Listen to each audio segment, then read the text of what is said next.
Hello everyone, welcome to Parkway. Today we are going to study menstrual cycle. So let's start. First of all, let's understand what is menstrual cycle. कि जो menstrual cycle है वो होता क्या है? Menstrual cycle is a regular natural change that occurs in the female reproductive system that makes pregnancy possible. जो menstrual cycle है वो फीमेल रिप्रोडक्टिव सिस्टम में आने वाले ऐसे साइक्लिक चेंजेस हैं जिनकी वजह से जो कोई भी फीमेल है वो कंसीव कर पाती है. The cycle is required for the production of oocytes and for the preparation of uterus for the pregnancy. ये जो साइकिल है इसकी फीमेल्स को ज़रूरत है क्योंकि इसी के थ्रू जो oocytes हैं उनकी प्रोडक्शन होती है और जो यूट्रस है यूट्रस में जो भी कैपेसिटीज़ चाहिए होती है प्रेगनेंसी को अटेन करने के लिए, एम्ब्रियो को अकोमोडेट करने के लिए, वो सारे के सारे जो चेंजेस हैं इसी साइकिल में आते हैं. तो इसीलिए जो मेंस्ट्रुअल साइकिल है वो फीमेल्स की reproductive health as well as overall health के लिए बहुत इम्पॉर्टेंट है. How does this cycle work, कि ये जो मेंस्ट्रुअल साइकिल है ये काम कैसे करता है. Menstrual cycle is essential for reproduction. जो मेंस्ट्रुअल साइकिल है वो रिप्रोडक्शन के लिए बहुत इसेंशियल है, बहुत इंपॉर्टेंट रोल प्ले करता है. But it also plays a role in the wider landscape of the health. ये जो menstrual cycle है ये रिप्रोडक्शन के लिए तो एसेंशियल है ही, लेकिन उसके अलावा जो फीमेल हेल्थ है उसके लिए भी ये बहुत इम्पॉर्टेंट है. The menstrual cycle works with a fine balance of hormone that are released at key points in order to stimulate phases in the cycle. जो menstrual cycle है वो हार्मोन्स के साथ मिलके यानी कि फीमेल बॉडी के एंडोक्राइन सिस्टम के साथ मिलके काम करता है. और ये जो मेंस्ट्रुअल साइकिल है इसके जो अलग अलग फेजेस हैं उस पर्टिकुलर फेज के दौरान हार्मोन साइकिल के साथ मिलके एंडोक्राइन सिस्टम के साथ मिलके उस फेज के पर्टिकुलर हार्मोन रिलीज़ करता है. तो इस तरह से ये जो मेंस्ट्रुअल साइकिल है वो हार्मोनल कंट्रोल यानी कि एंडोक्राइन सिस्टम के कंट्रोल के अंडर आके अपने सारे के सारे काम करता है. The menstrual cycle is the reason we get periods and why we experience various symptoms such as menstrual cycle. Menstrual cramps जो होते हैं वो भी menstrual cycle की वजह से ही होते हैं. The length of menstrual cycle varies from woman to woman and cycle to cycle.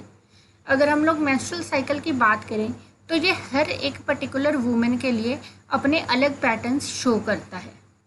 लेकिन जो रेगुलर साइकिल्स हैं वो अकॉर्डिंगली 21 to 35 डेज़ के होते.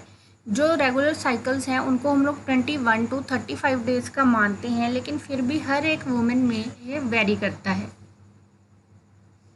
और 28 डेज़ जो है इसकी एवरेज लेंथ मानी जाती है.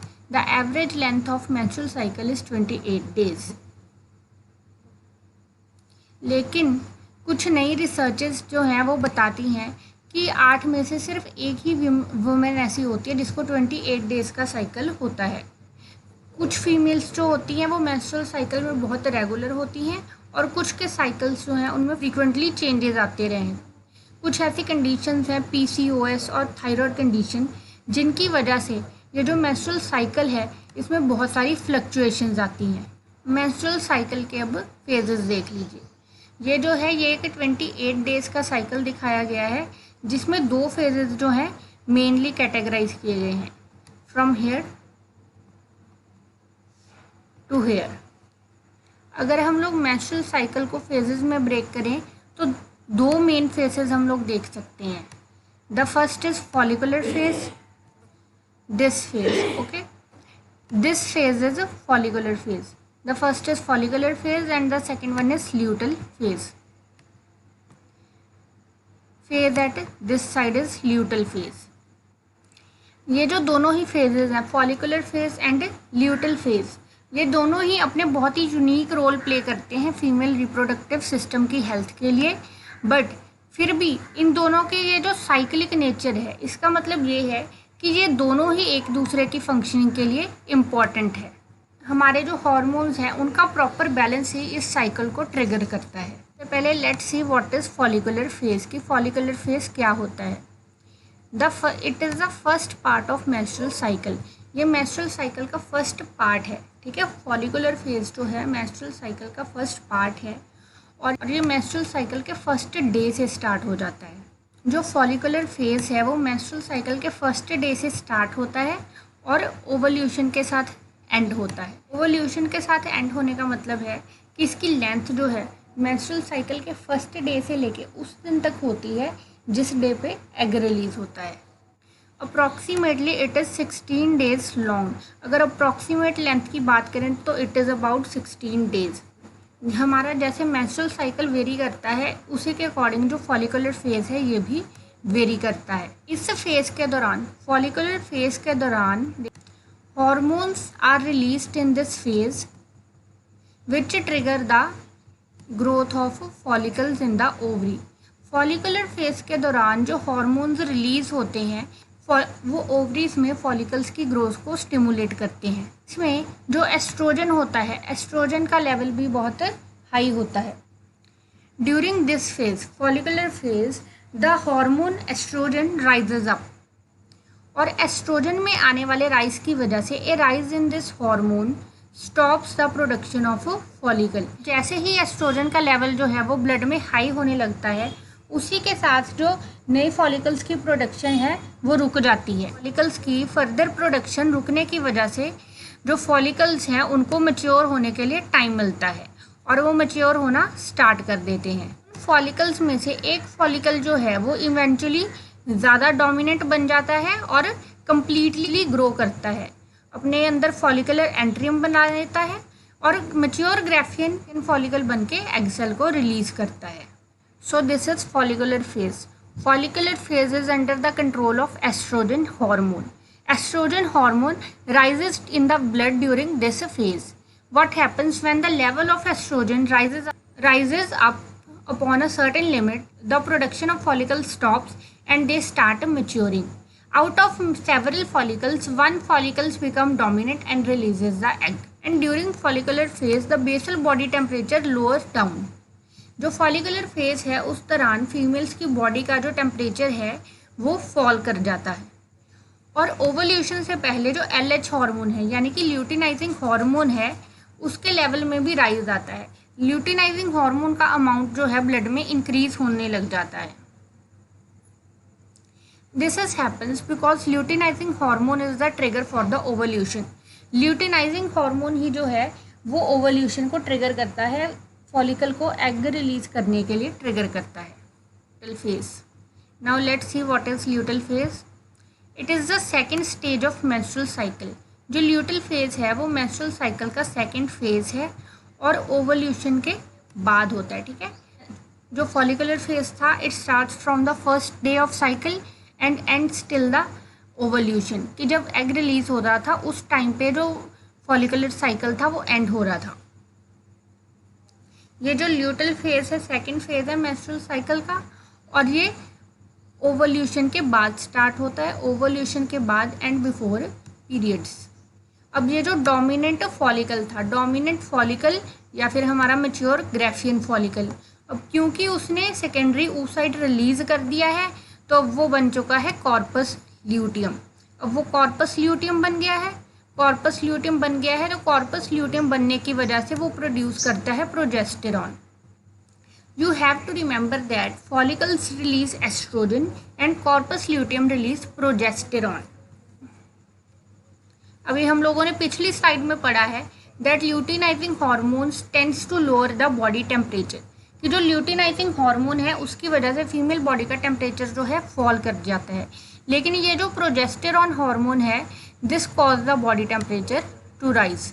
प्रोजेस्टेरॉन हार्मोन की वजह से जो बॉडी टेम्परेचर है वो राइज होना स्टार्ट हो जाता है।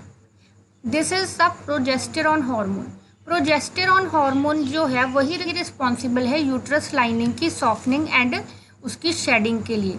जो प्रोजेस्टेरॉन हार्मोन है यही यूट्रस को प्रिपेयर करता है और उसकी लाइनिंग को सॉफ्ट करता है ताकि वो डिसइंटीग्रेट होकर शेड हो सके।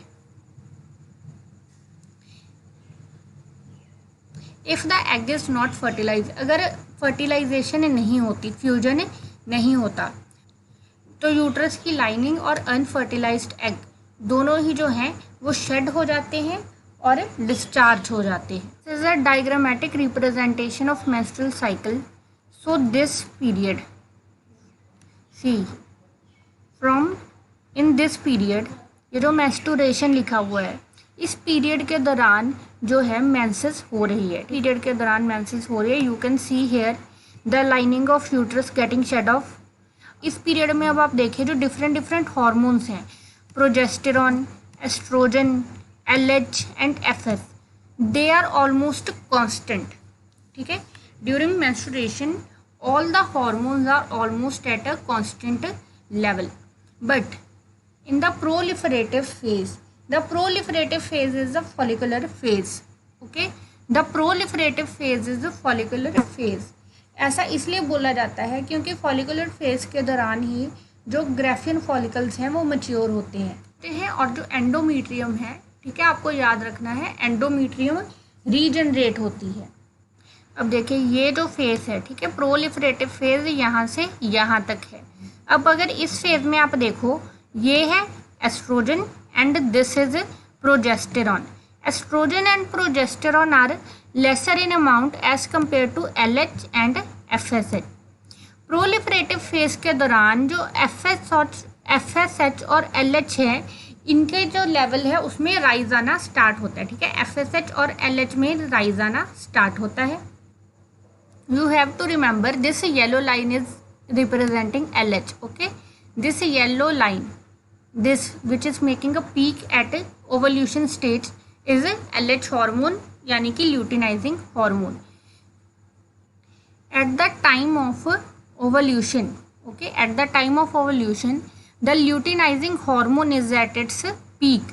इस टाइम के दौरान जो ल्यूटिनाइजिंग हार्मोन होता है उसका अमाउंट ब्लड में बाकी के तीनों हार्मोन्स के मुकाबले सबसे ज़्यादा होता है। And as we studied in our previous slides, इस फेज के दौरान, ठीक है, फॉलिकुलर फेज के दौरान जो एस्ट्रोजन है उसका अमाउंट भी हाई होता है एज कम्पेयर टू प्रोजेस्टेरॉन। ऐसा इसलिए क्योंकि जो एस्ट्रोजन है वो फॉलिकुलर सेल रिलीज़ करते हैं, और क्योंकि फॉलिकुलर सेल्स जो हैं वो मैच्योर हो रहे हैं, इसीलिए वो ज़्यादा से ज़्यादा एस्ट्रोजन रिलीज़ कर रहे हैं। और LH का लेवल, यानी कि ल्यूटिनाइजिंग हार्मोन है, उसका लेवल इसीलिए राइज हुआ क्योंकि LH के लेवल की वजह से ही जो ओवल्यूशन है वो ट्रिगर होनी है। After this the secretory phase और luteal phase starts. During this phase the ovarian follicles start turning into corpus luteum. Luteal phase के दौरान जो ग्राफियन फॉलिकल्स हैं वो कॉर्पस ल्यूटियम में चेंज होने स्टार्ट हो जाते हैं। और अब ये जो कॉर्पस ल्यूटियम है ये प्रोजेस्टेरॉन हार्मोन को रिलीज करता है। ठीक है, ये देखिए ये जो ब्लू लेयर है, ठीक है, ये जो ब्लू लाइन है, दिस इज प्रोजेस्टेरॉन हार्मोन। और जैसे ही कॉर्पस ल्यूटियम जो है ये डेवलप होने स्टार्ट होते हैं तो ये रिलीज करते हैं प्रोजेस्टेरॉन हार्मोन, और उसी की वजह से जो प्रोजेस्टेरॉन हार्मोन है वो ल्यूटल फेज के दौरान पीक पे होता है। सी दिस, अभी ये जो प्रोजेस्टेरॉन हार्मोन है इसका लेवल ब्लड में सबसे हाई है as compare to estrogen, LH और FSH। और अब जैसे ही ये जो प्रोजेस्टेरॉन हार्मोन है इसका लेवल बॉडी में राइज होगा, इसके साथ ही बॉडी टेम्परेचर राइज हो जाएगा, और उसके साथ ही जो एंडोमीट्रियम है वो सॉफ्ट होनी स्टार्ट हो जाएगी, और at the beginning of next cycle discharge हो जाएगी, शेड ऑफ होके डिस्चार्ज हो जाएगी। So this is complete menstrual cycle. You will like this lesson. If you do so, please hit a thumbs up, share this video in your friends and subscribe to our channel Parkway.